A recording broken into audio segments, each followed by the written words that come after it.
Chandogya Upanishad explains about how this Atma is merging when it departs. To some extent, the death and the liberation, the Upanishad says, is more or less the same, but with a little difference. What is the difference? We will see.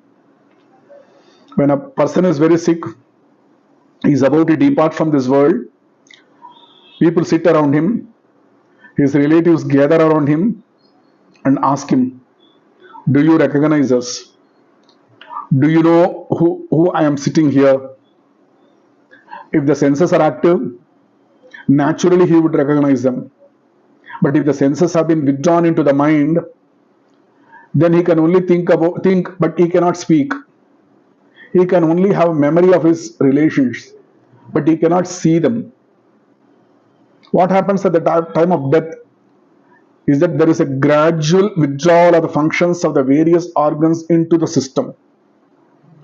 The physical senses are activated by a certain forces which impulse us towards perception. When the purpose of the body existence is in this world is finished, that means the prarabdha karma is over, then there is no work for the senses.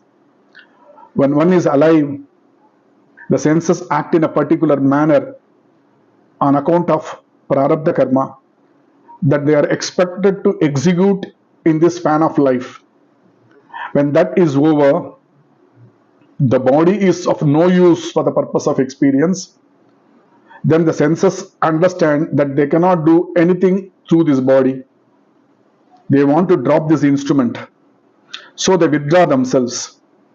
Then the physical body cannot anymore become a location of these functions of the senses. What are these senses? They are the energies propelled by the mind. It is the mind itself is projecting in its tentacles through the organs of the body, sense organs, motor organs. So when the functions of an individual in a particular body is over by the exhaustion of prarabdha karma, the senses are withdrawn into the mind. Then the dying person can think but cannot see, he cannot speak, no organ will function, he is practically dead. He will be lying on his bed without life, as it were, yet life is there. As long as the mind is not withdrawn into a higher reality in him, he can think. Otherwise, even thinking is not possible. At the last moment, when the person is just about to pass away, thinking stops. Not only speech and senses stop, even the mind stops its functions and he cannot think.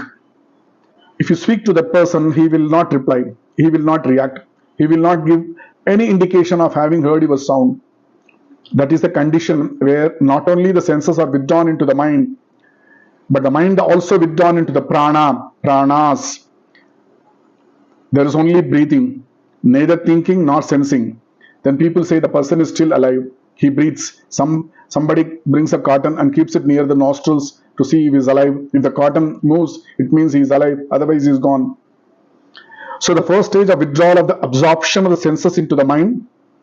The second stage of withdrawal is the absorption of mind into the prana, wherein the breathing process continues, life exists, but there is no thinking and there is no sensation. Then what happens? The breath we call also gets withdrawn into the fire, Agni. That is why we say, as long as there is heat in the system, you say there is an element of life. If the heat has gone, the whole body becomes cold. Then the hopes are lost. Prana is also withdrawn into the fire principle, into the fire. Vang manasi sambadyethe manaha prane pranat tejasi. So when the senses are gone, mind is there. When the mind has gone, the prana is there. When the prana has gone, more heat or the agni or the fire is there.